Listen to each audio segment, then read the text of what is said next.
A woman, alone, without food, without hope, huddles behind a supermarket on a cold night and whispers in the dark, "God, I can't take it anymore."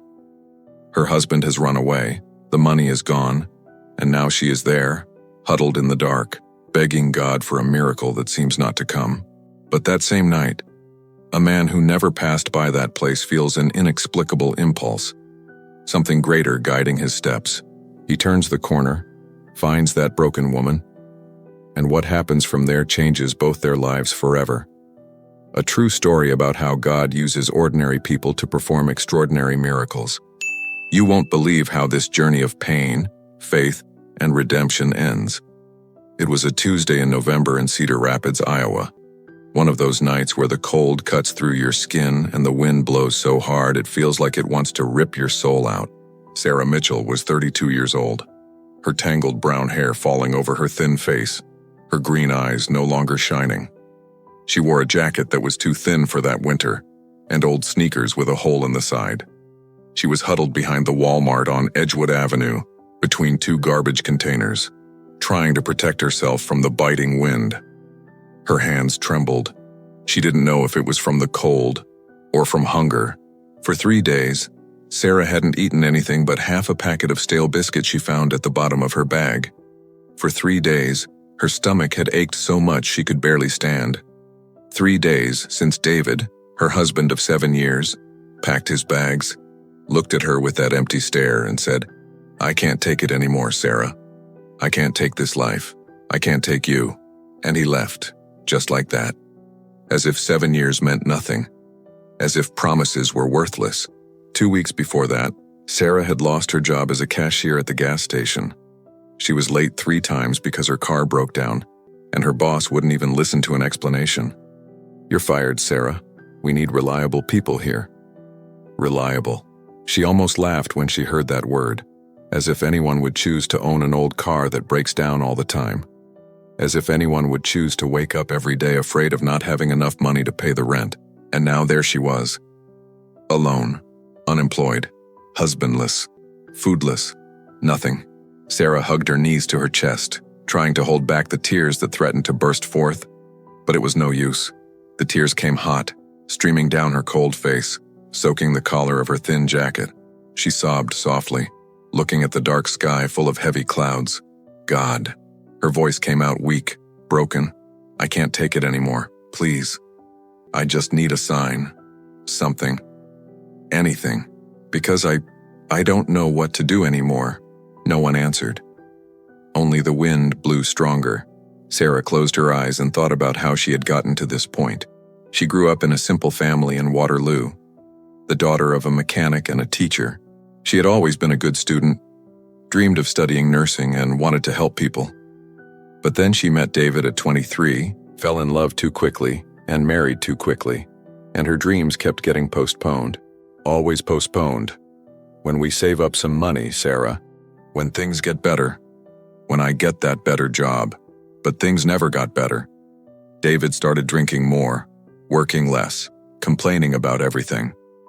And Sarah faded away, lost herself, trying to hold on to a marriage that had been crumbling for years, until he left, and took with him the last $300 they had in their joint account. Sarah opened her eyes and looked at her own hands. They were dirty, trembling, bruised.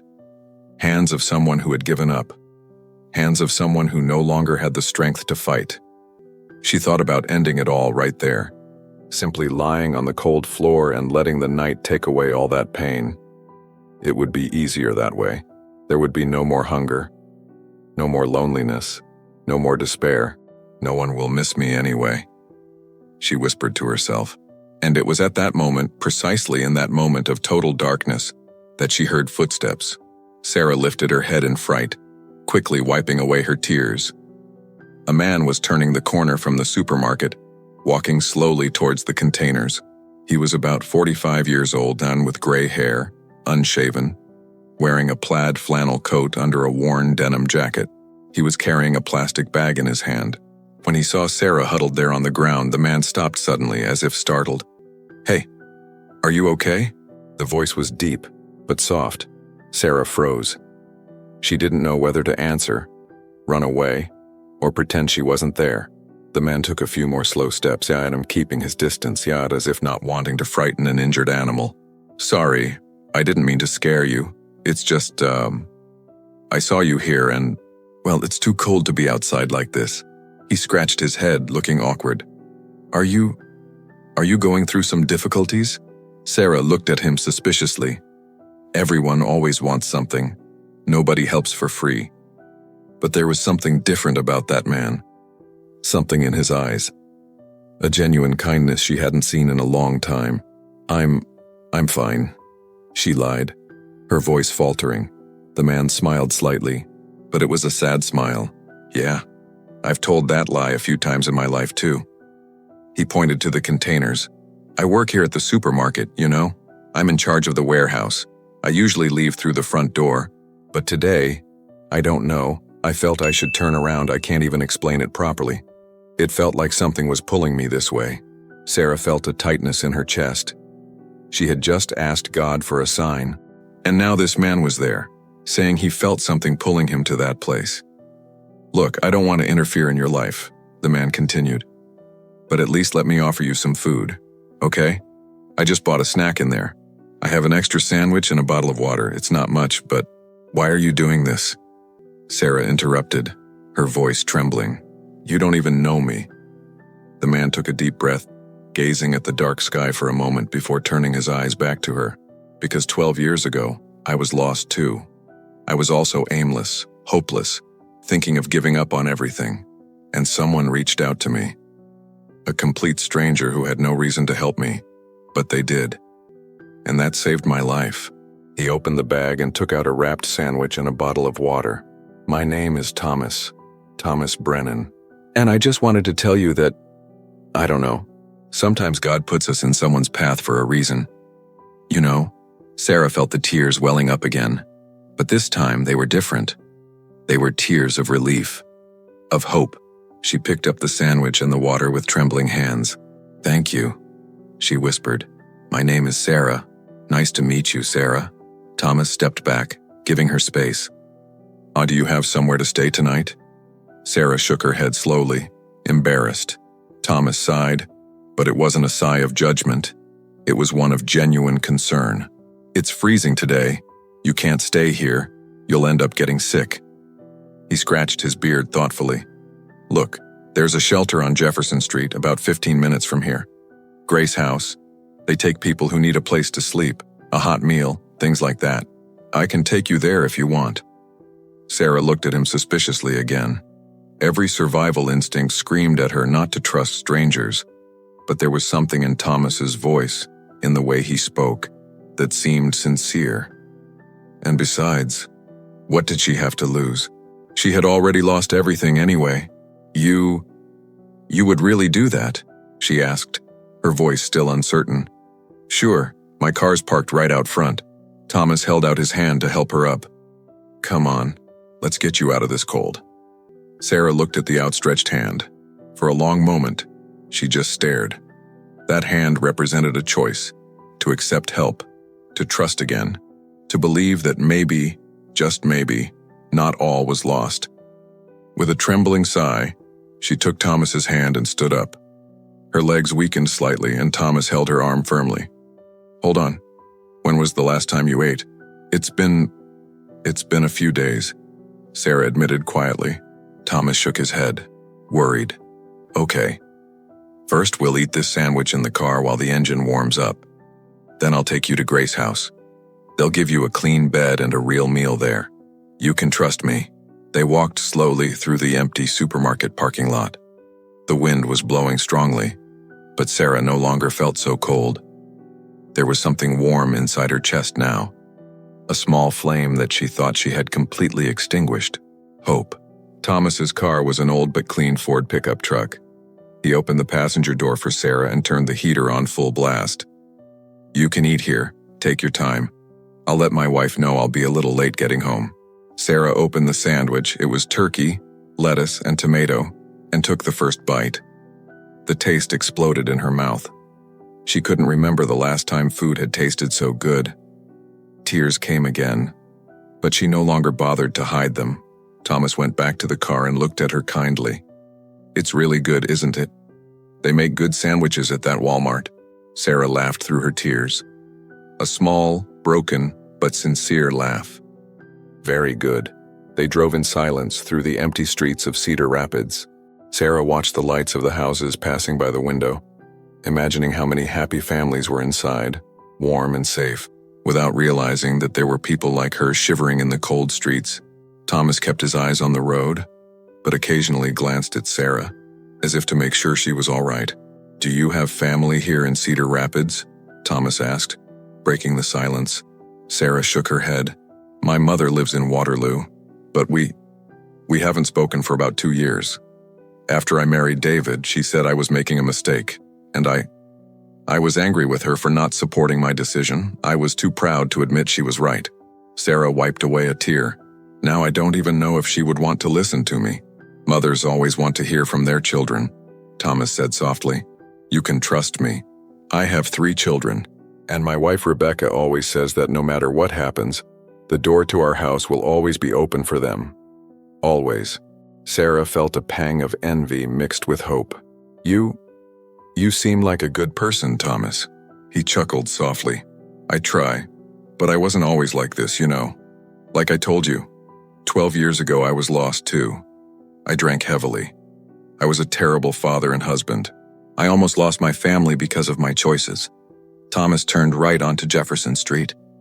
It was only when I hit rock bottom that I realized I needed help, and it was precisely when I gave up on everything that God put the right people in my path.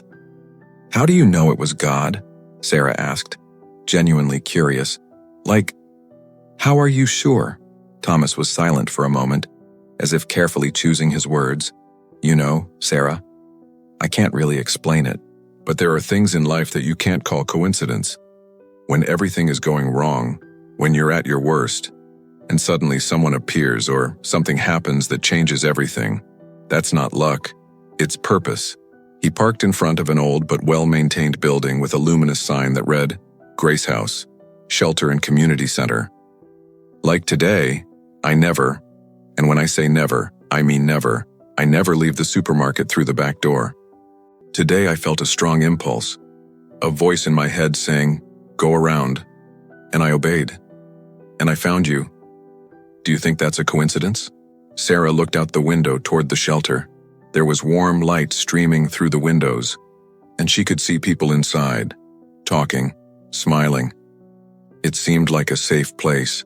I prayed, she admitted softly, right before you showed up. I asked God to give me a sign. I said I couldn't take it anymore.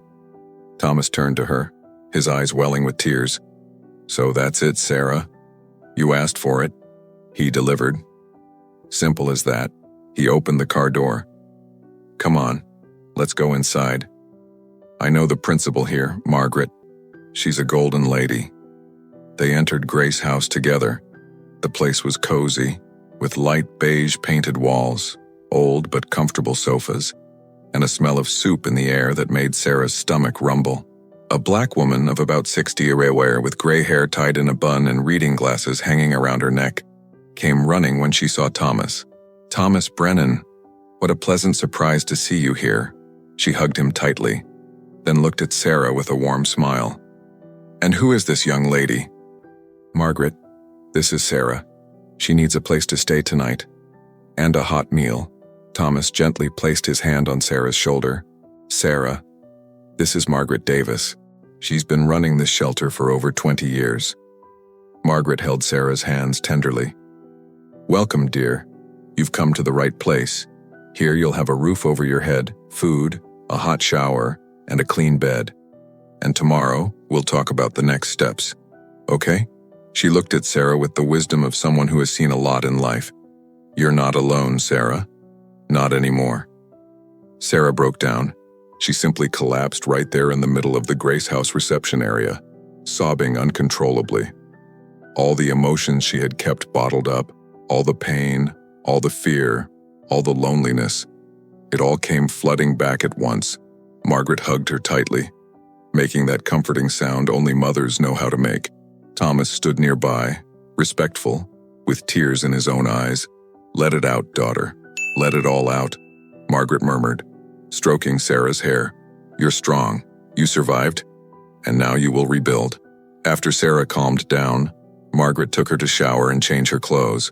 She gave her clean, donated clothes, gray sweatpants, a white t-shirt, and a warm navy blue sweatshirt.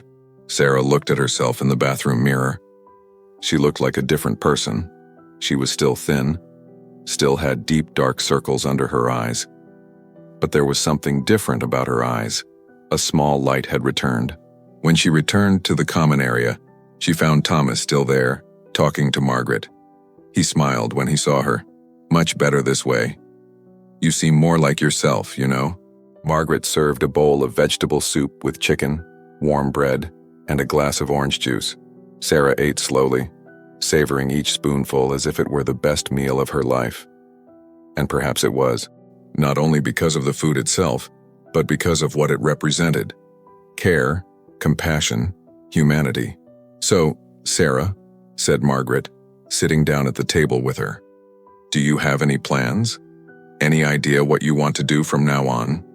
Sarah wiped her mouth with the napkin. I need to find a job. I need a place to live. But I don't even know where to begin. I lost everything a few weeks ago. We'll help you with that, Margaret assured her. Tomorrow morning you can talk to our social worker, Jennifer. She'll help you put together a resume, look for job openings, and we can keep you here at the shelter until you get settled. Okay, Sarah nodded, feeling a deep gratitude she couldn't put into words. Thomas stood up, glancing at his watch. Well, I need to go now. Rebecca must be waiting for me. He looked at Sarah. But I'll come back tomorrow after work to see how you are, okay? You don't need to do this, Sarah said. I know I don't need it, but I want it. Thomas smiled. We haven't known each other for very long, Sarah, but I have a feeling that God brought us together for a reason, and I've learned to pay attention to those signs. That night, Sarah slept in a clean bed for the first time in days. The mattress was simple. The room was small and shared with 3 other women, but to her, it was like a palace. Before falling asleep, she clasped her hands and whispered, Thank you. Thank you for not forgetting me. Thank you for sending Thomas. Thank you for this second chance. And for the first time in a long time, Sarah slept peacefully. The following days were a slow but steady rebuilding process. Jennifer, the social worker, an energetic and optimistic young woman in her 30s, helped Sarah put together a resume, look for jobs, and even lent her appropriate clothes for interviews. Thomas showed up almost every day after work, sometimes bringing Rebecca, his wife, a short, smiling woman with blonde hair and rosy cheeks, who hugged Sarah every time as if they were childhood friends. You need to meet our prayer group, Rebecca said one Friday afternoon as they had coffee in the Grace House living room. We meet every Wednesday night at the church on Oak Street. It's a small group. Everyone is very welcoming. It would be good for you, Sarah. Sarah hesitated. I don't know, Rebecca. It's been a long time since I've been to church. I don't know if I belong in a place like that. Rebecca held her hand. Honey, church isn't a place for perfect people. It's a place for broken people seeking mending, for lost people seeking direction. You belong here. We all belong here. And so it was that, the following Wednesday, Sarah found herself sitting in a circle of chairs in a small room at Oak Community Church, surrounded by 8 people she didn't know. There was Paul, a black man in his 50s who had lost his wife to cancer. Linda, a young single mother struggling with drug addiction. Marcus, a war veteran with PTSD. Emily, a teenager who had run away from home because of abuse. Each carried their own wounds, their own stories, their own pain. And each one welcomed Sarah as if she had always belonged there. That first night, when it was Sarah's turn to share, she told everything. The marriage that fell apart. The job she lost. The night she almost gave up behind the supermarket. And how Thomas appeared as a literal answer to her prayers. When she finished, there were tears in everyone's eyes in the circle. God is good, said Paul, his voice hoarse with emotion. Even when we can't see it, even when we think he's not listening. He's always working. Always. Sarah started attending the group every week. And for the first time in her memory, she began to feel like she had a family again. a community, people who truly cared. 2 weeks after arriving at Grace House, Sarah got a job. It wasn't anything glamorous. She was a cleaning assistant at a hotel in downtown Cedar Rapids, but it paid enough for her to start saving. Jennifer helped her find a small apartment to rent, just a bedroom and living room, but it was hers. For the first time in a long time, Sarah had a roof over her head, a stable job, and people who cared about her. But most importantly, Sarah had found hope again. Thomas remained a constant presence in her life. They talked almost every day, either in person or on the phone. He introduced her to his children, Ryan, 17, Melissa, 15, and little Noah, 10. The children adored Sarah immediately, especially Noah, who began calling her Aunt Sarah and told her all about school and baseball games. Rebecca and Sarah became close friends. They had lunch together every week, went to the market together, and Rebecca taught Sarah how to cook recipes she had learned from her grandmother.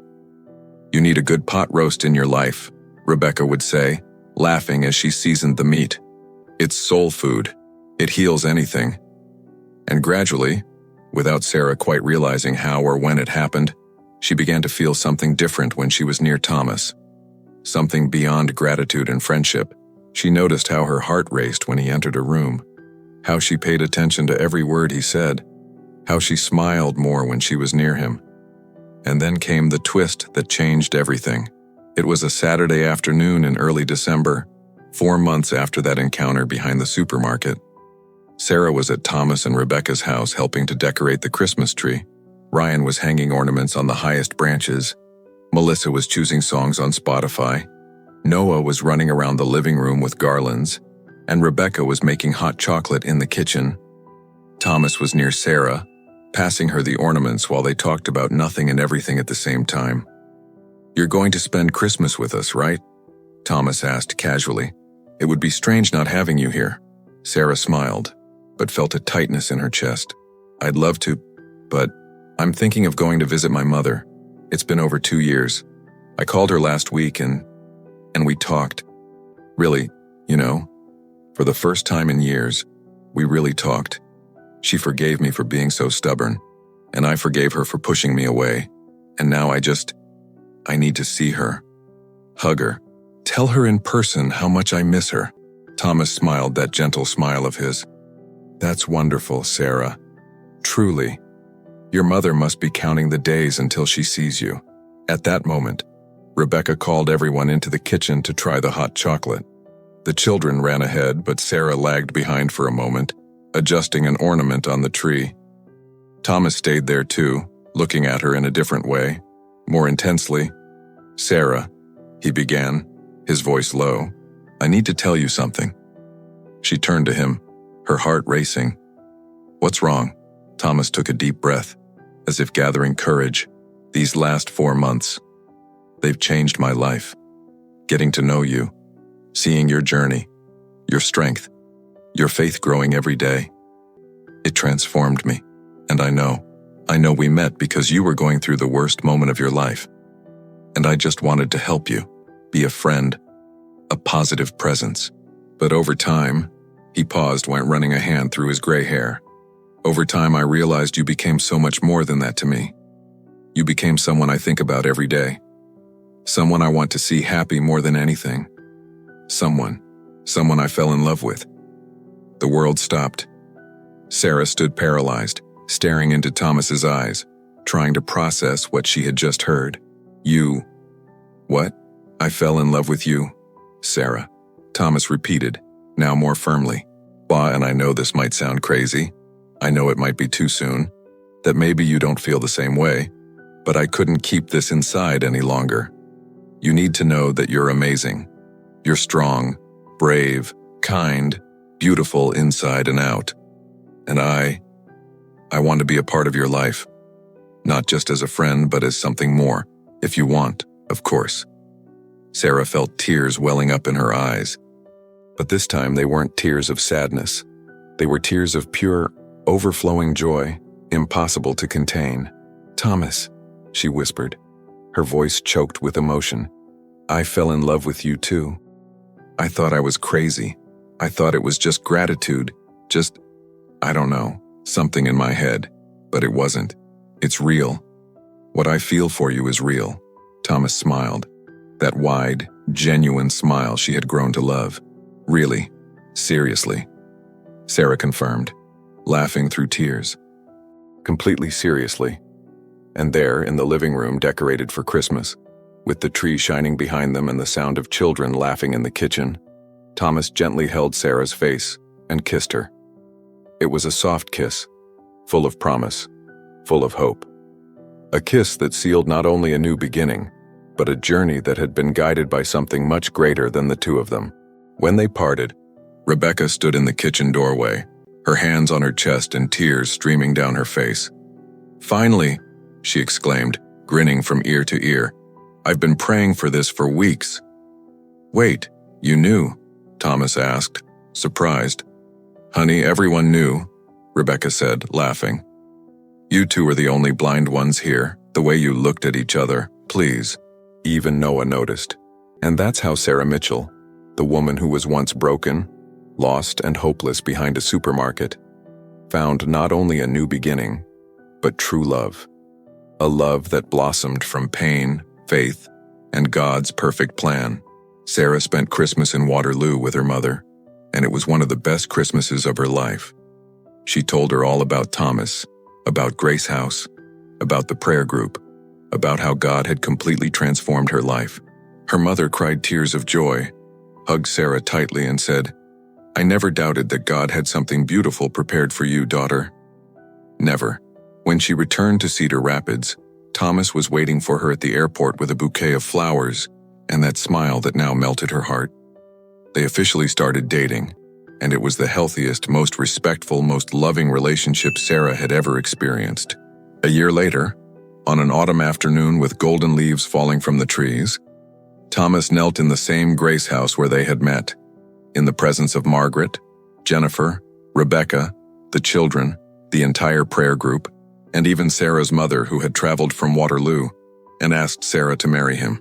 "Sarah Mitchell," he said, holding her hand as tears of emotion streamed down both their faces. "A year ago, God guided me to you at the moment you needed me most.